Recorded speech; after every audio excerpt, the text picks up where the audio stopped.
more. Now, I'm going to do Chapter 7 Algebraic Methods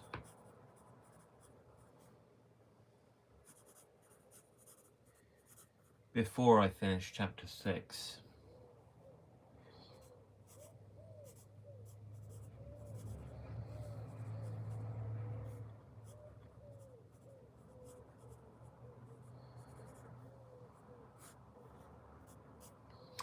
Section 1. Algebraic Fractions.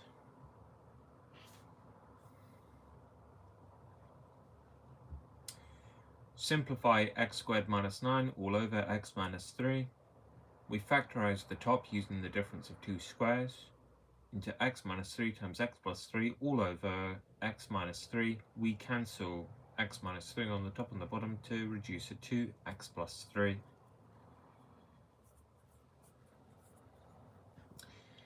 So x plus 3 is the simplification of x squared minus 9 all over x minus 3.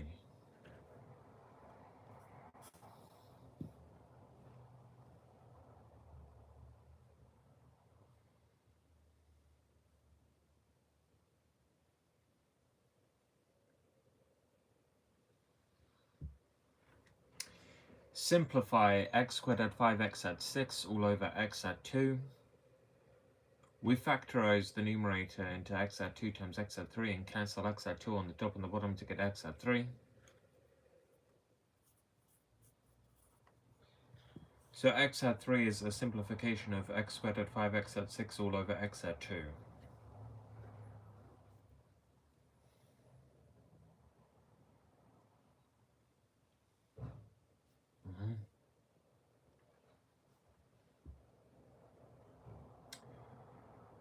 Simplify x squared minus 4 all over x squared add 4x add 4.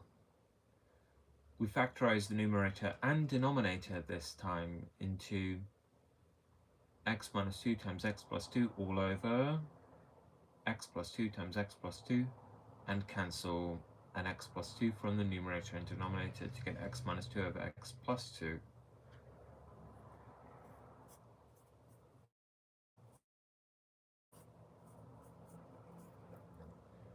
So x minus 2 over x plus 2 is the simplification of x squared minus 4 over x squared minus 4 all over x squared add 4x add 4.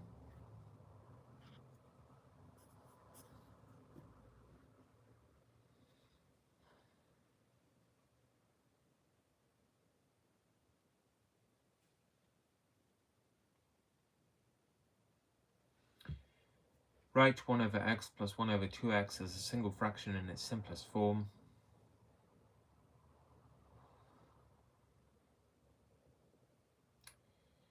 Okay, multiplying the top and bottom of the first fraction by 2, we get 2 over 2x plus 2 over 2 plus 1 over 2x, or rather we get 2 over 2x plus 1 over 2x, which simplifies to 3 over 2x.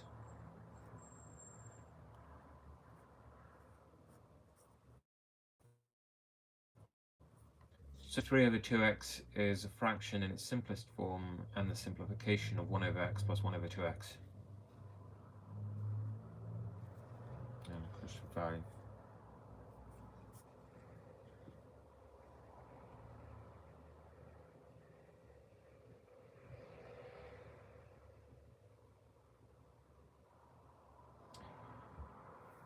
Simplify x add 1 all over, beg your pardon.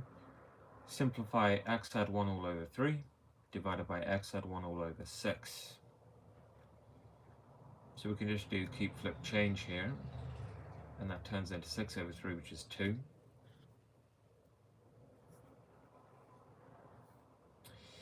So 2 is the simplification of x add 1 all over 3 divided by x add 1 all over 6. Okay, next section is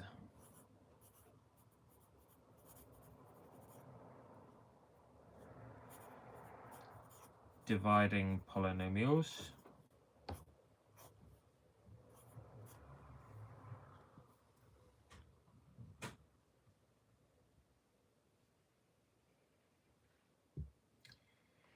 Divide x squared at 7x at 12 by x at 3. Well, x squared at 7x at 12 is factorizable into x at 3 times x at 4, and thus, dividing through, we get x at 4.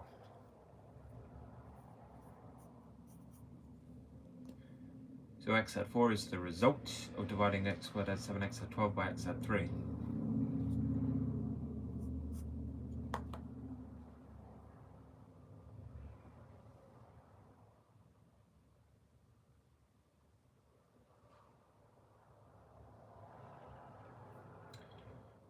Divide 2x squared at 5x, take 3 by x at 3. Okay.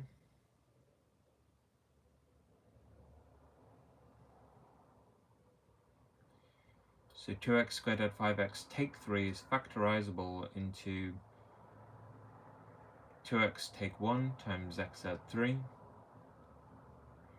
And thus the answer is 2x take 1. So 2x take 1 is the result of dividing 2x squared at 5x take 3 by x at 3.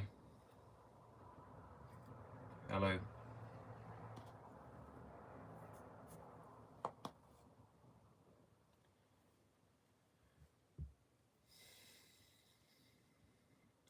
Divide x cubed take 8 by x take 2.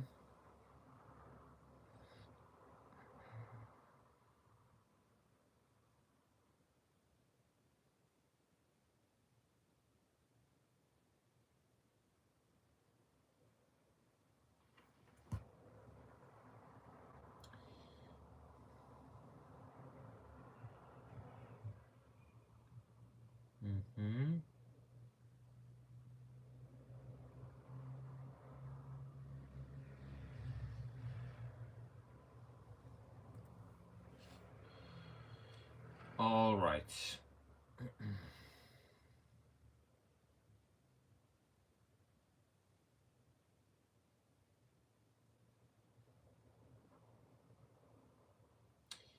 How to do this? We could do it the long way around, but it feels like there should be an identity here to work with. Alright, we're going to have to do it the long way around.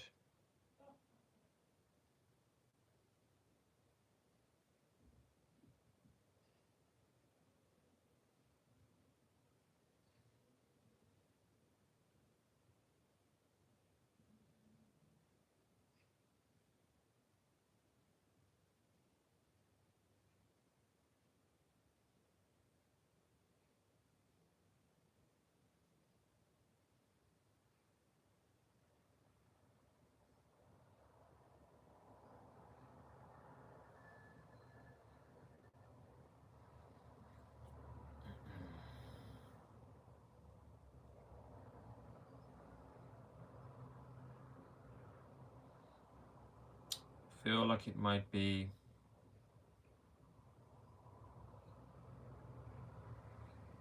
x squared take 2x add 4.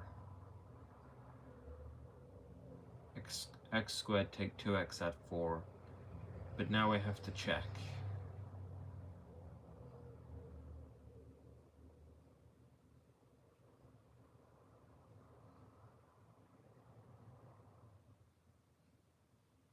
Alright, so the first and last terms are correct.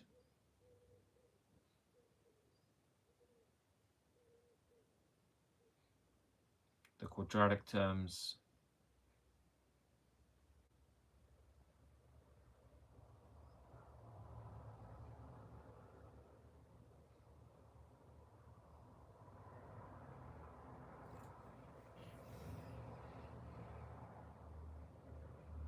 so it's x squared at 2x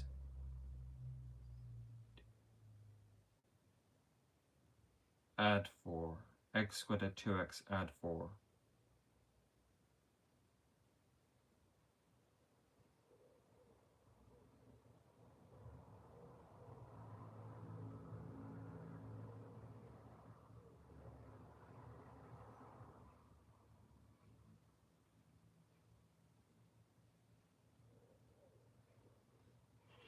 Yes, I believe that's correct.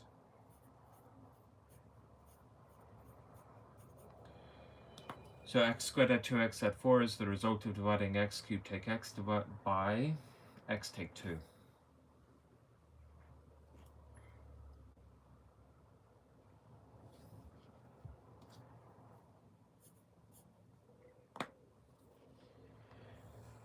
Okay.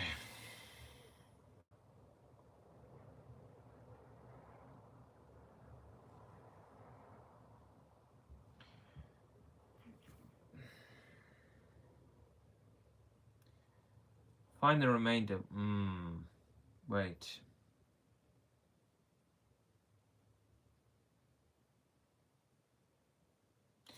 Alright, that information is missing. I have to remind myself.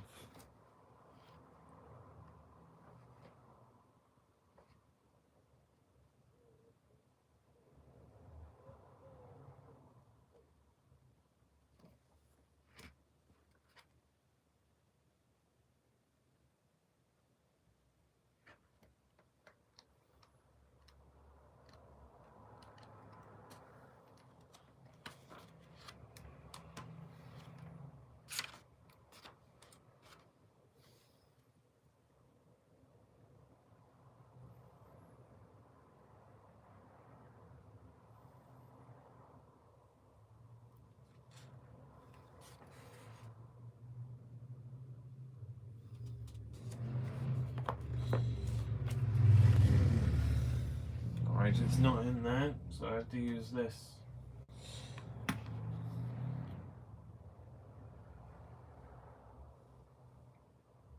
Just a second.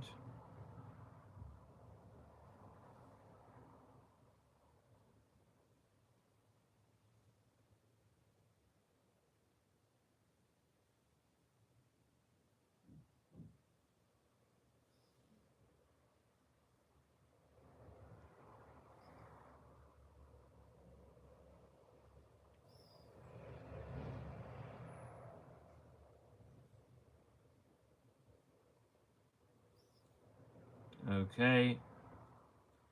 Get remaining one divided by linear.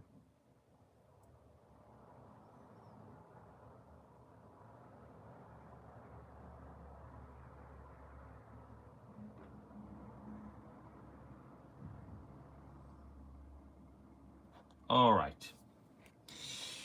Okay. I will try again.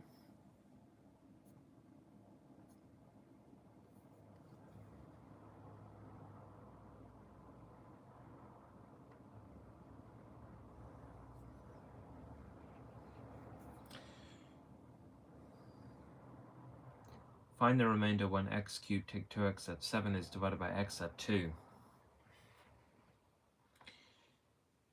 We need to substitute in x equals negative 2. And when we do so, we get negative 8 plus 4 plus 7, which is 3. So 3 is the remainder when x cubed take 2x at 7 is divided by x at 2.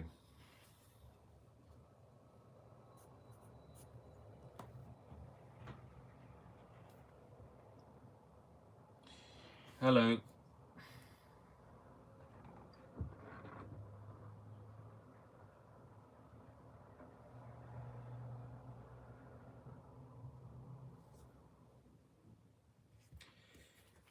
Find the quotient when x cubed at x squared take x take 1 is divided by x take 1.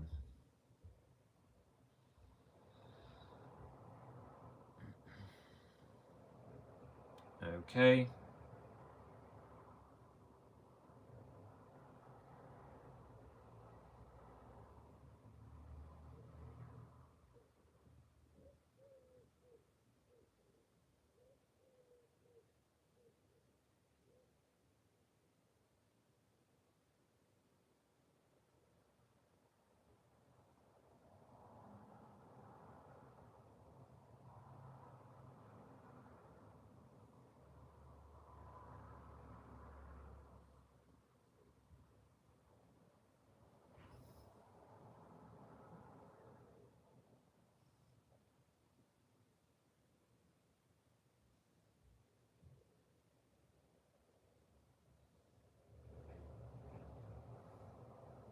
x squared at 2x at 1.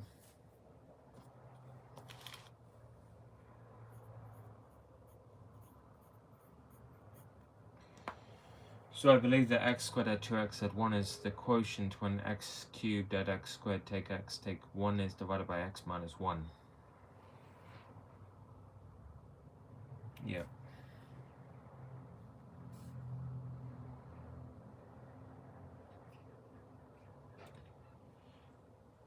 Section 3, the factor theorem.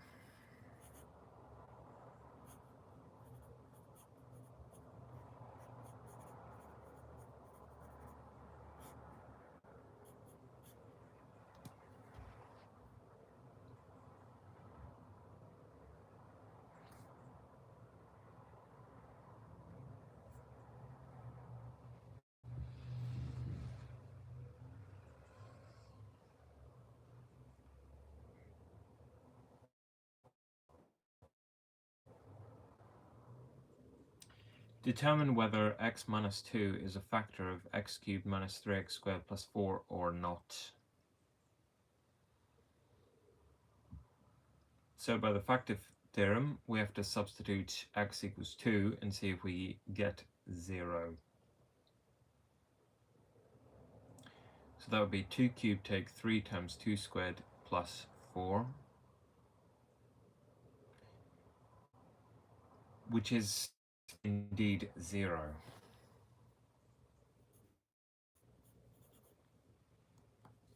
So yes, x minus 2 is a factor of x cubed take 3x squared at 4.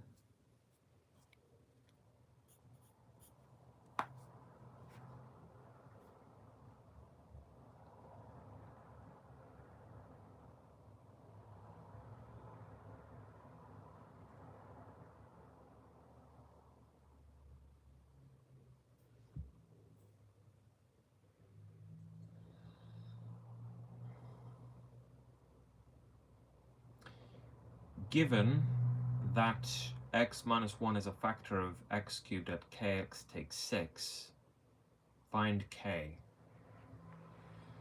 Alright, if x minus 1 is a factor, then substituting 1 should yield 0 by the factor theorem. And 1 cubed at k takes 6 should equal 0.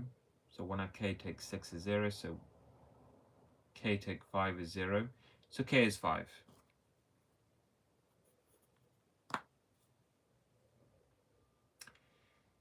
So what I'm saying is, for x minus 1 to be a factor of x cubed,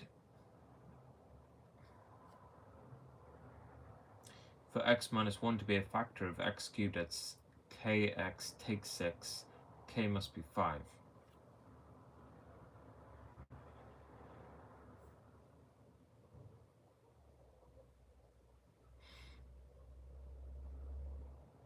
Oh.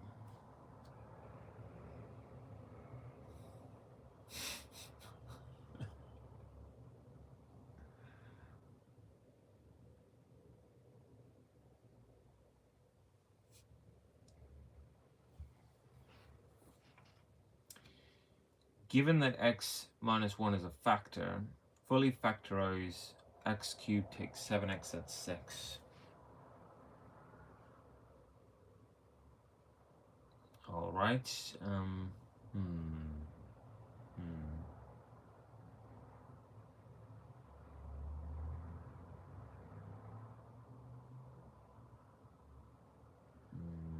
So the first term is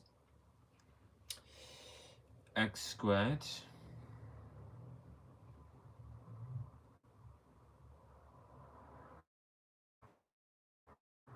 take 7x add 6, right? Let me try again.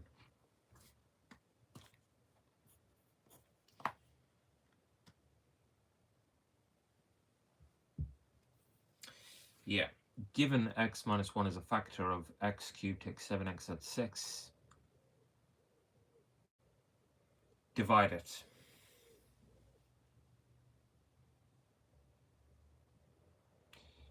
Alright, so the first and last terms will be x squared and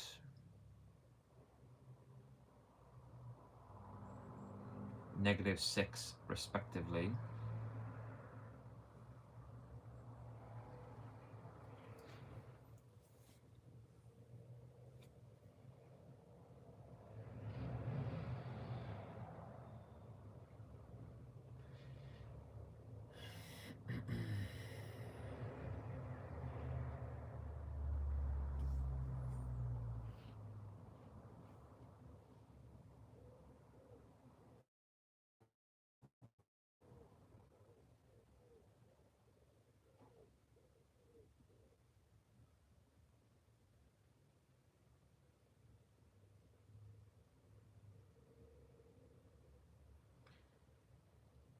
So x squared at x takes 6.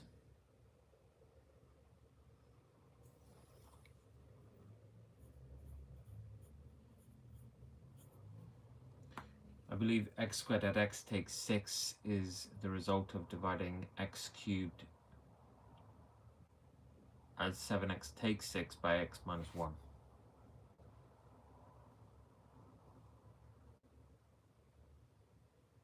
No, that's wrong.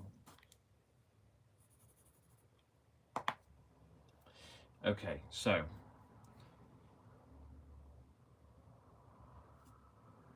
given x minus 1 is a factor, divide x cubed minus 7x plus 6 by it.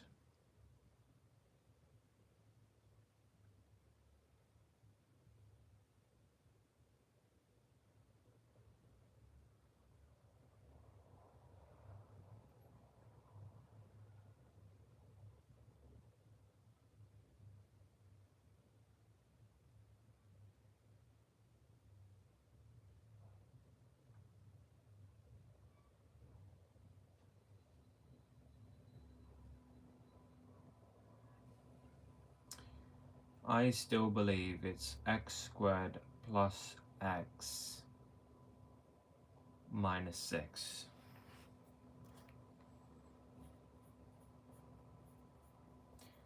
Yes, I believe x squared plus x minus 6 is the result of dividing x cubed takes 7x plus 6 by x minus 1.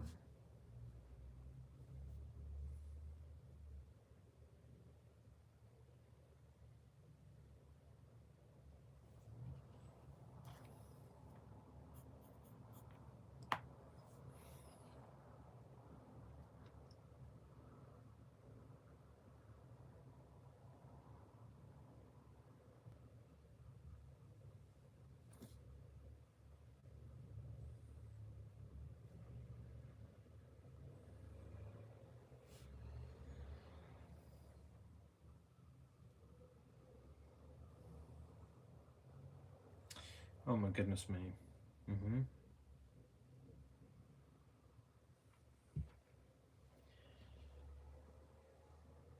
Find c given x cubed at 2x squared take x add c is exactly divisible by x add c. No, by x add 1. By x add 1. So find c given x cubed at 2x squared take x add c is exactly divisible by x add 1. We use the factor theorem and substitute in -1 and we should get 0. So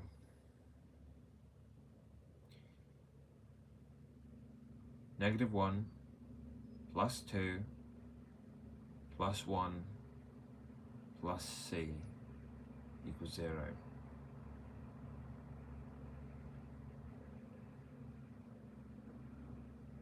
So 2 plus c is 0, so c is -2.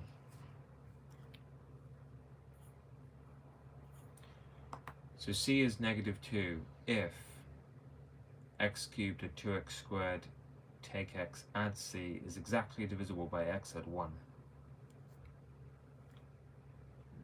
Hello.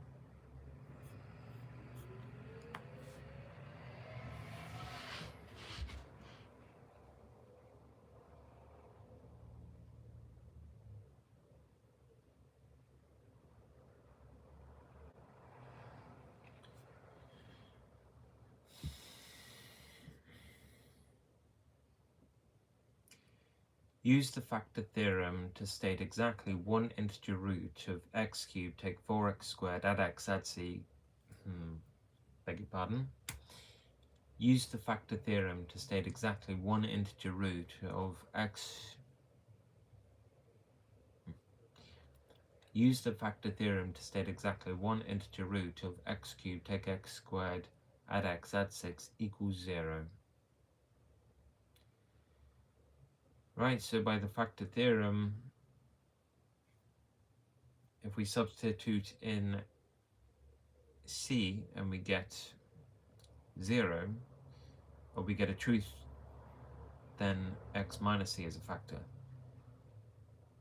Right, so I'm going to try.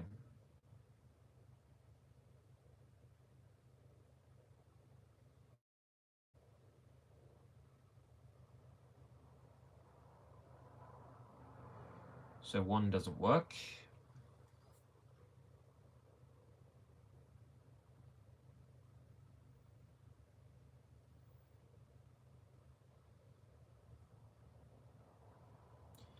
Yes, 1 doesn't work, nor does 0.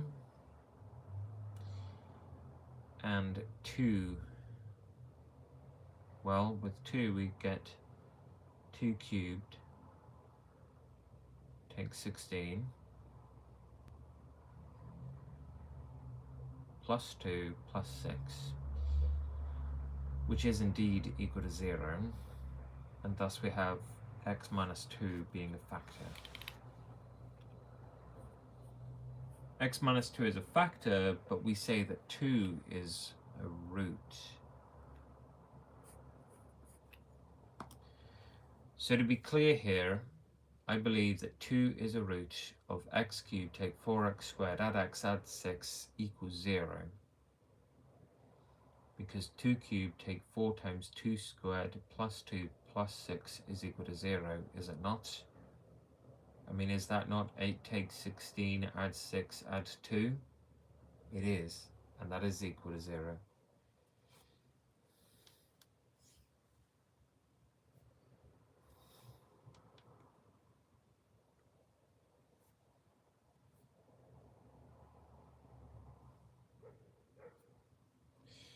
Okay, next section is mathematical proof.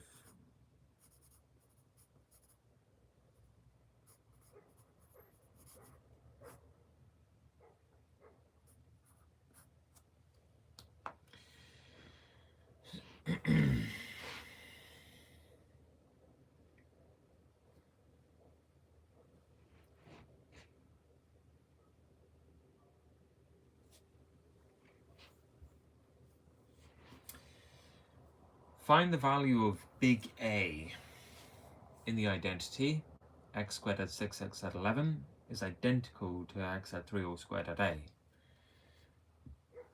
I'm not going to say big A, I'll just say A,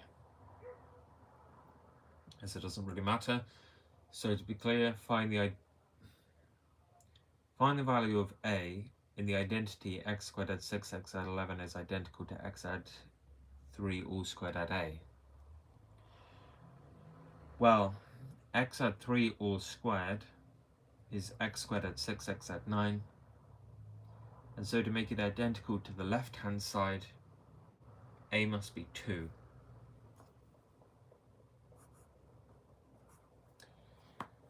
So to be clear here, I believe that A is 2 in the identity x squared add 6x add 11 is identical to x add 3 all squared add A.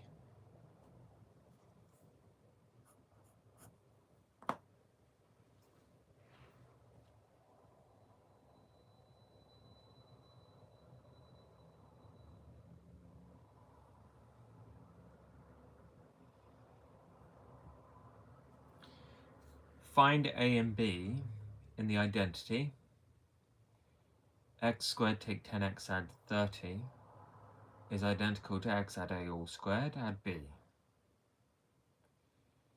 Alright, so we complete the square of the left hand side to get x take 5 all squared. X take 5 all squared, well, I mean, x take 5 all squared gives us the first two terms, but then we've generated 25 out of nowhere, but our aim is to get up to 30, and so we actually have to add 5, and so I would say that A is -5 and B is +5.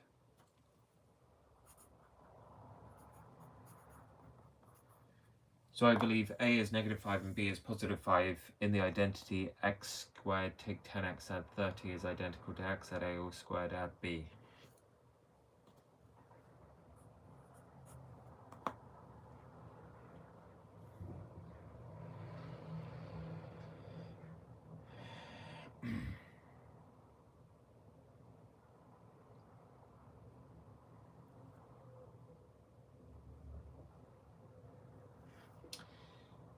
Find K in the identity x add 2 times x add k is identical to x squared take 3x add 10.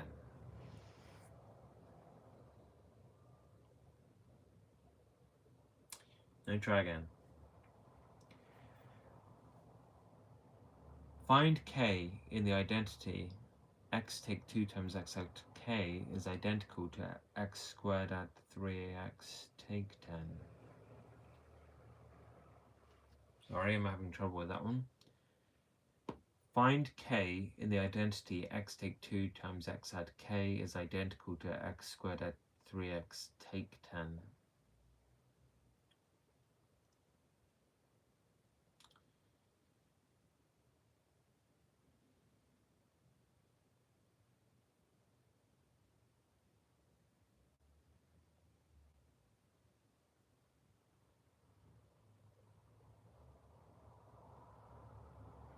Alright, so I believe that K is simply 5.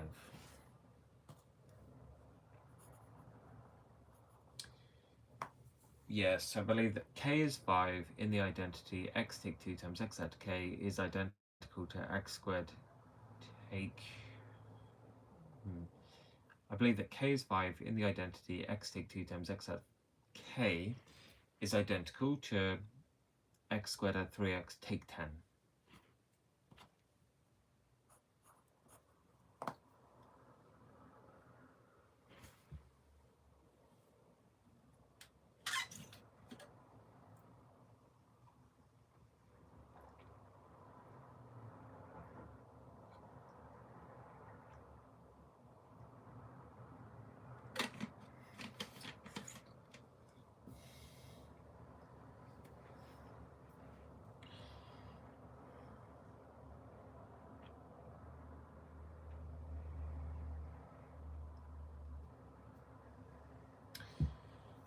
Write n squared take n in factorized form, thereby showing that it is even for every integer n.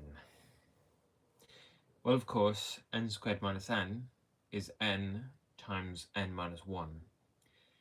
And if n is even, then n minus 1 is odd, and thus their product is even. And if n is odd, then n minus 1 is even, and thus their product is even. So the answer is n times n minus 1.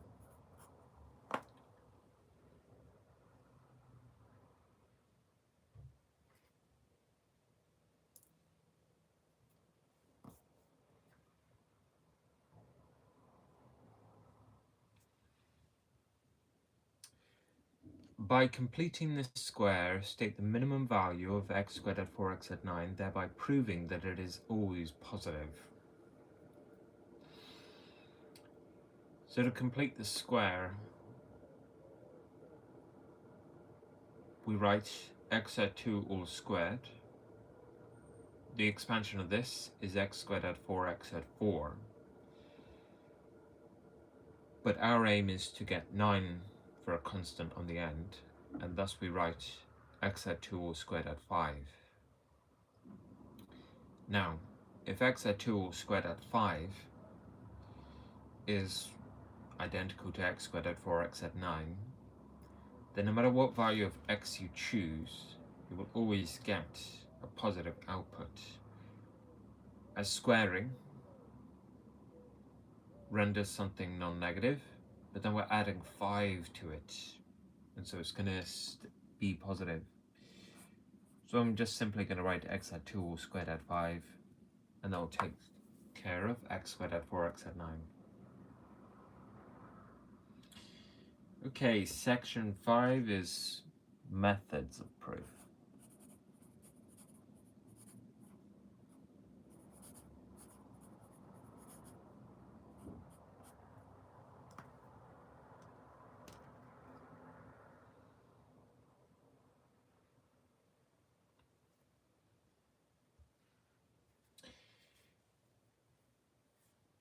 Give a counterexample to the statement n squared is greater than n for all integers n. The example I'm going to choose is n equals 0. Because of course, 0 squared is not greater than 0.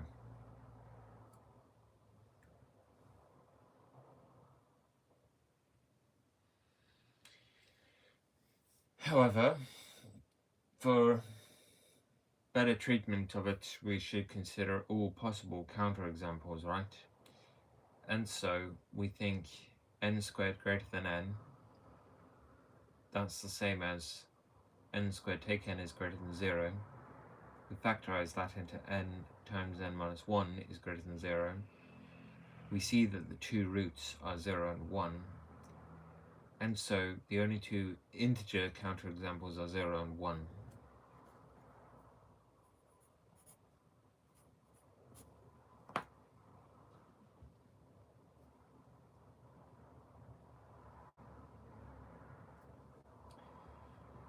Give a counterexample to the statement every prime number is odd.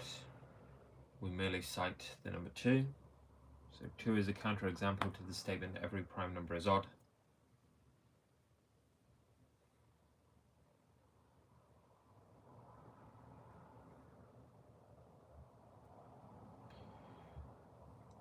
Give a counterexample to the statement if a is greater than b, then a squared is greater than b squared.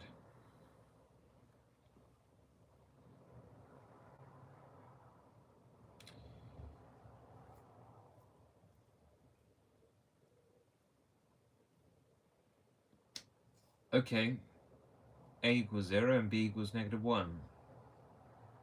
0 is surely greater than negative 1, but is the square of 0 greater than the square of negative 1? Well, no, because the square of 0 is 0 and the square of negative 1 is 1.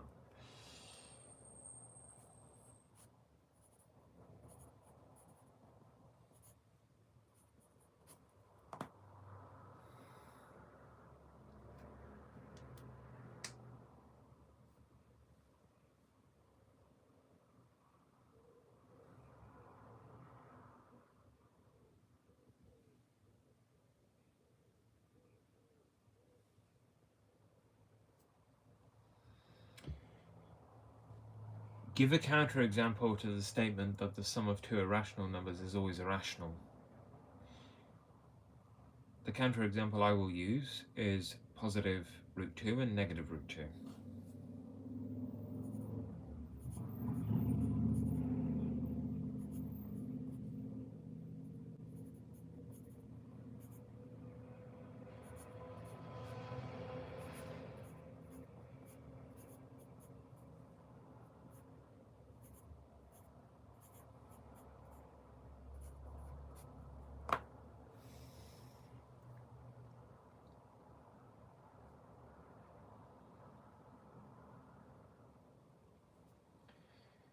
Name the method of proof in which a statement is assumed true and then a contradiction is derived. That would be proof by contradiction, or PBC. Okay, now comes the checking.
Alright, brilliant. All good. All good. Okay. Now.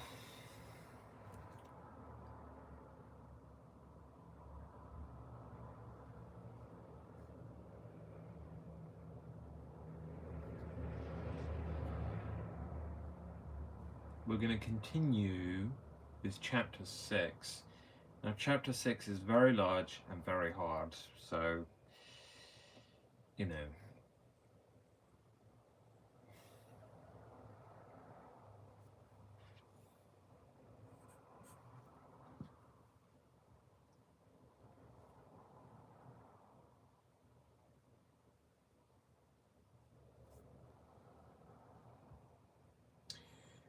Find the center and radius of the circle x squared add y squared add 2x, take 10y, add 17 equals 0.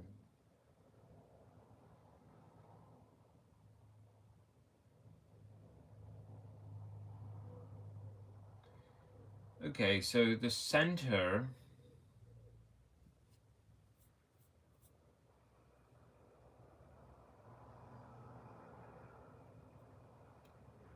see it's very hard.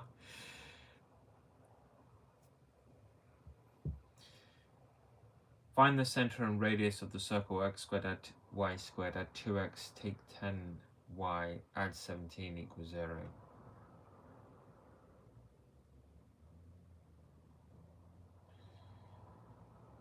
Alright, so the center is negative 1, 5.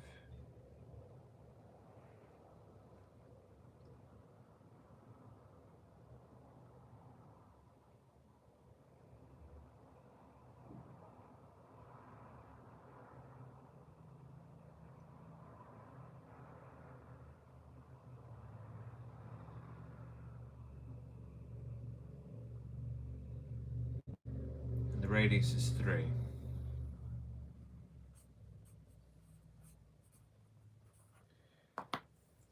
The center is negative 1, 5 and the radius is 3 of the circle x squared add y squared add 2x, take 10y, add 17 equals 0.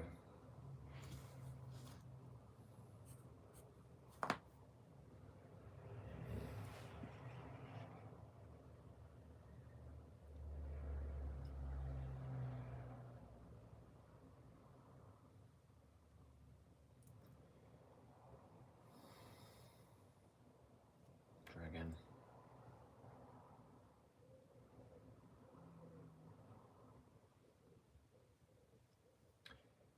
Find the center and radius of the circle x squared add y squared, take 4x, take 6y, add 9 equals 0.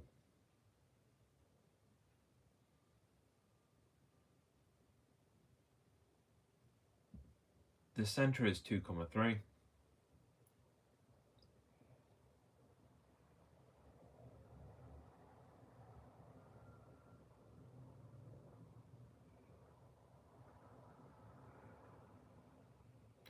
And the radius is 2.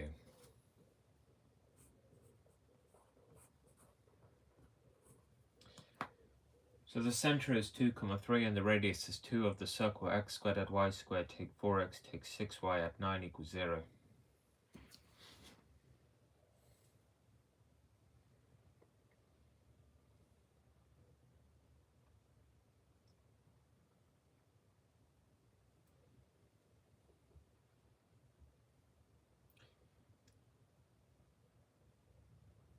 Find the center and radius of the circle x squared add y squared add 6x add 2y, take 6 equals 0.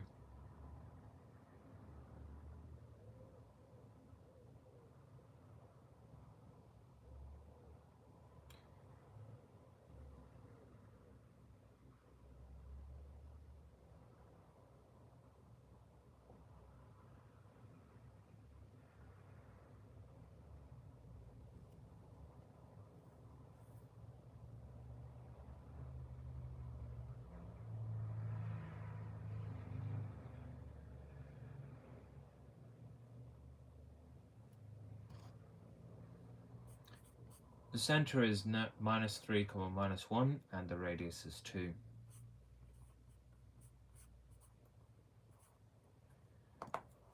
The the center is minus 3, minus 1, and the radius is 2 of the circle. X squared add y squared add 6x add 2y take 6 equals 0.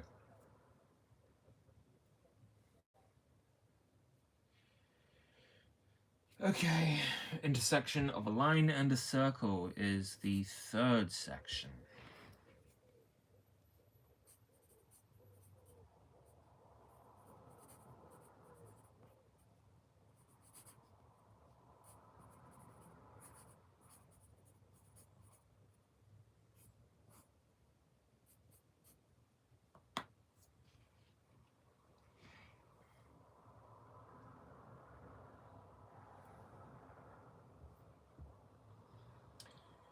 Find the coordinates of the points where y equals x meets the circle x squared add y squared equals 8.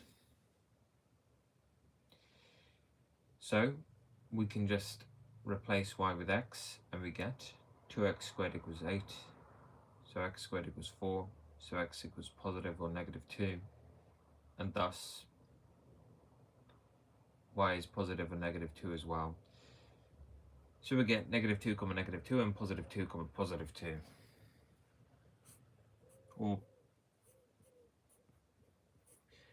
Or we can just write plus or minus 2, plus or minus 2 for the intersection of x equals y, for the intersection of y equals x and x squared add y squared equals 8.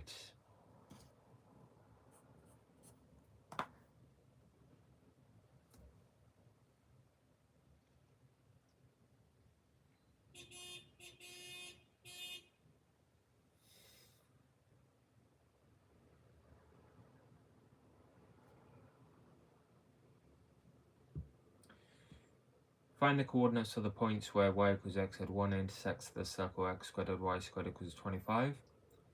So we pick up x at 1 and place it where y is in the second equation. So we have x squared add x at 1 all squared equals 25, and then we get 2x squared add 2x at 2x squared add 2x take 24 equals 0. So x squared add x take 12 equals 0. So x at 4 times x take 3 equals 0. So x is negative 4 or 3. X is negative 4 or 3. In which case y is negative 3 or 4. So we have negative 4 comma negative 3, and then 3 comma 4. Negative 4 comma negative 3 and 3 comma 4 are where y equals 1, where y equals x at 1 and x squared at y squared equals 25 intersect.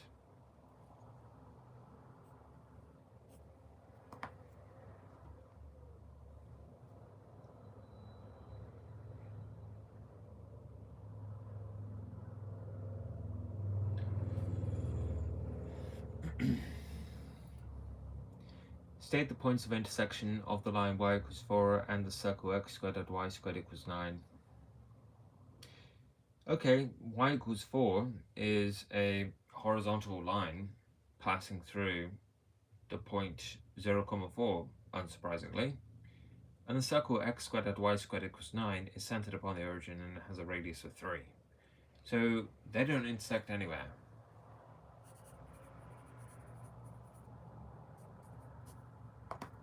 Unless I read that wrong, but I didn't, so that's fine.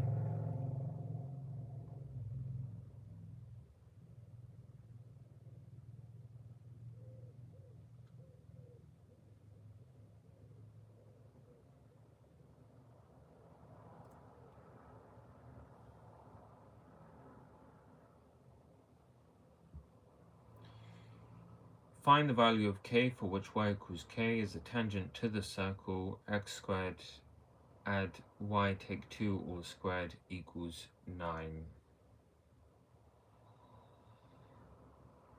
Alright, so we can think this through, that it's a circle centered upon 0, 2 with a radius of 3.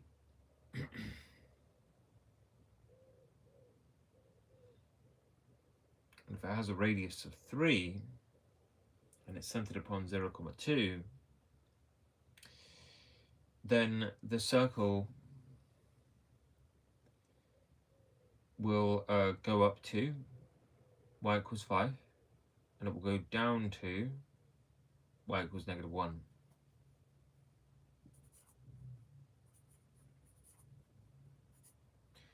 So yes, the values of k are 5 and -1 for y equals k to be a tangent to x squared add y take 2 all squared equals 9.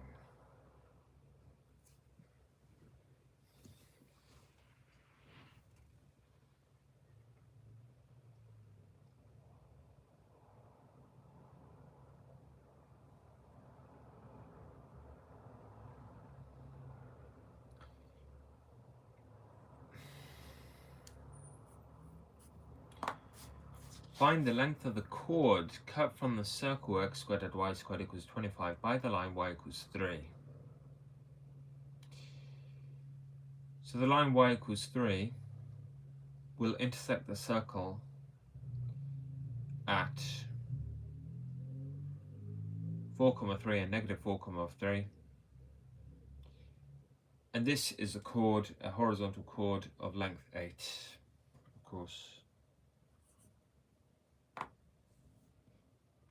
So I believe that the line y equals 3 is, the line y equals 3 creates a chord of length 8 on the circle x squared add y squared equals 25. Okay.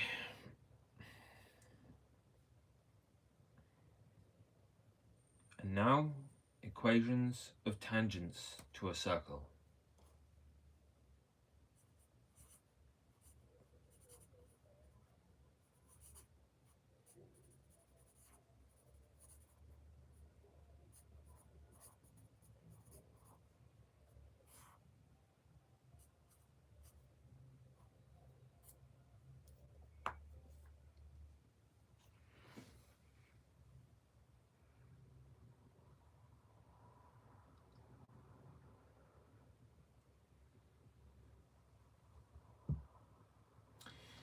Find the gradient of the tangent to the circle x squared add y squared equals 25 at the point 3, 4.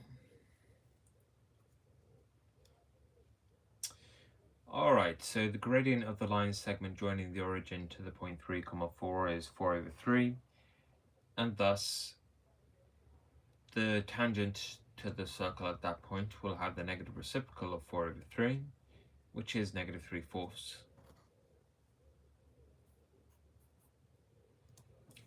So I believe that -3/4 is the gradient of the tangent to the circle x squared add y squared equals 25 at the point 3, 4.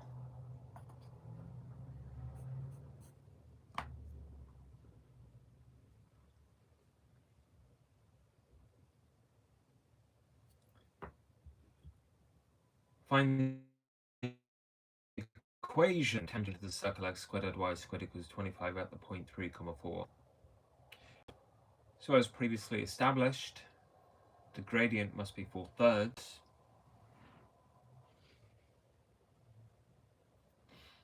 and the point that it passes through is 3, 4.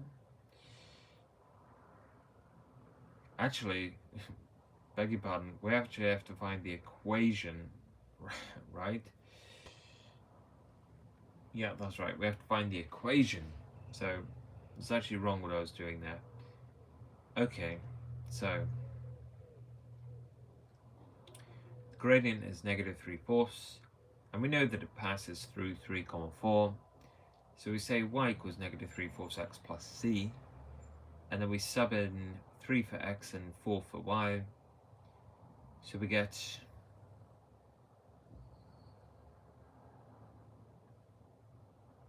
-9/4 plus c equals 4. And so c is equal to 4 plus 9/4, which is 6 1/4.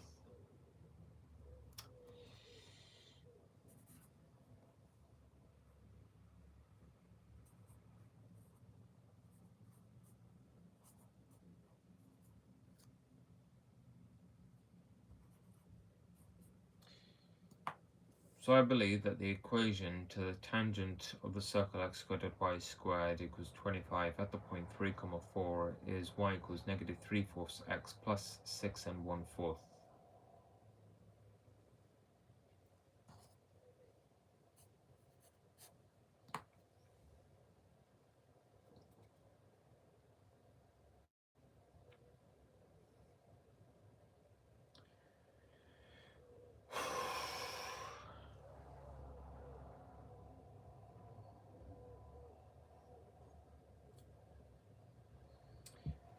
A circle has center 2, 1 and passes through the point 5, 5. Find the gradient of the tangent to the circle at the point 5, 5.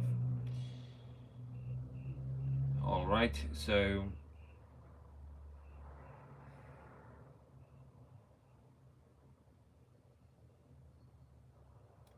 the line segment joining 2, 1 to 5, 5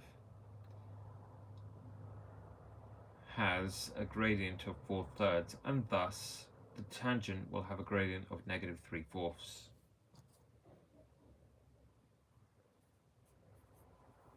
So yes, to be clear here, I believe that the gradient of the tangent to the circle that has a center of 2, 1 and passes through the point 5, 5 is negative 3/4.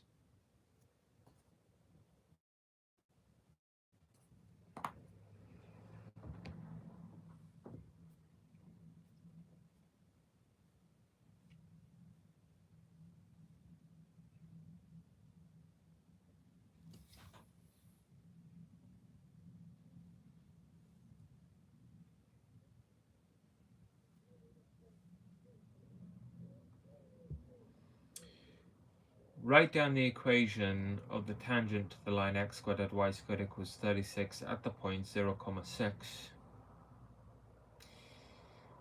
Okay, so this is a circle centered upon the origin with a radius of 5, and we're talking about a circumferential point that is poised exactly above the origin, and so it's just going to be merely y equals 6.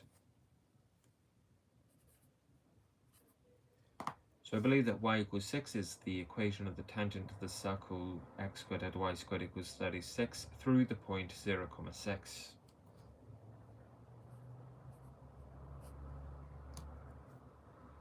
By the way, I'm not talking fast to seem intelligent. It's to work out my working memory.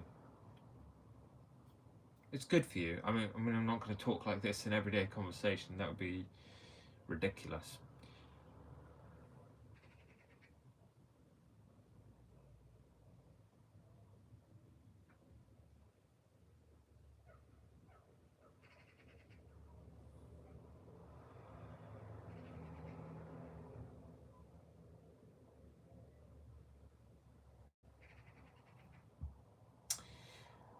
Find the length of the tangent drawn from the point 8, 0 to the circle x squared at y squared equals 16.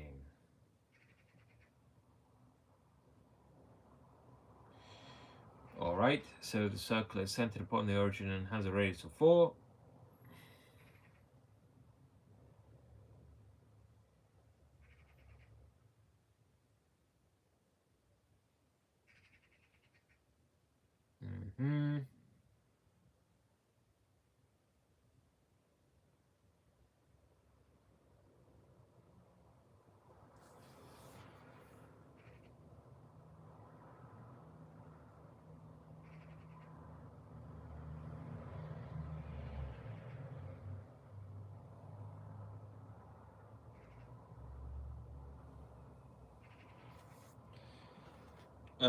Okay.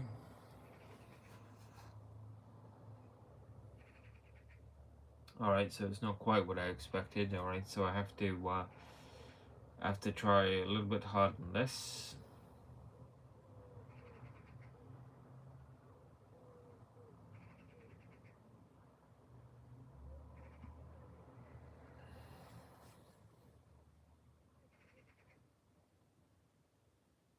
Wait, so how would you do this?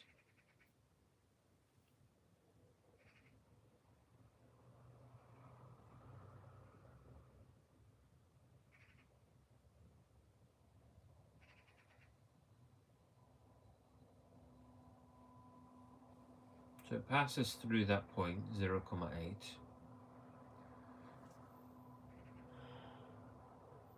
No, 8, 0. It passes through that point, 8, 0, and it's a tangent to the circle, so it must pass through the circumference of the circle as well.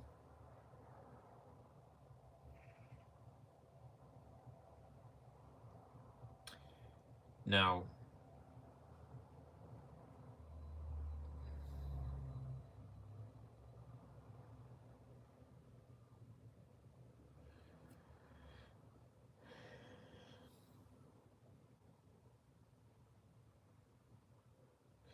alright, so we know that any tangent to the circle,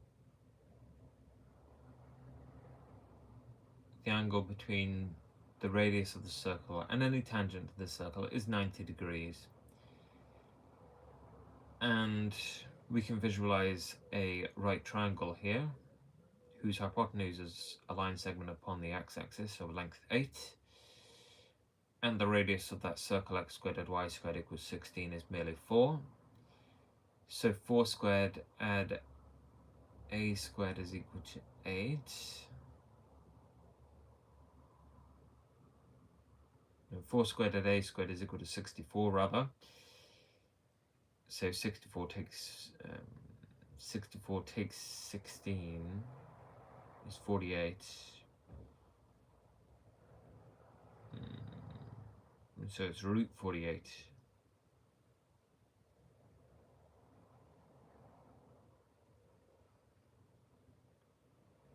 Root 48, which is 4 root 3.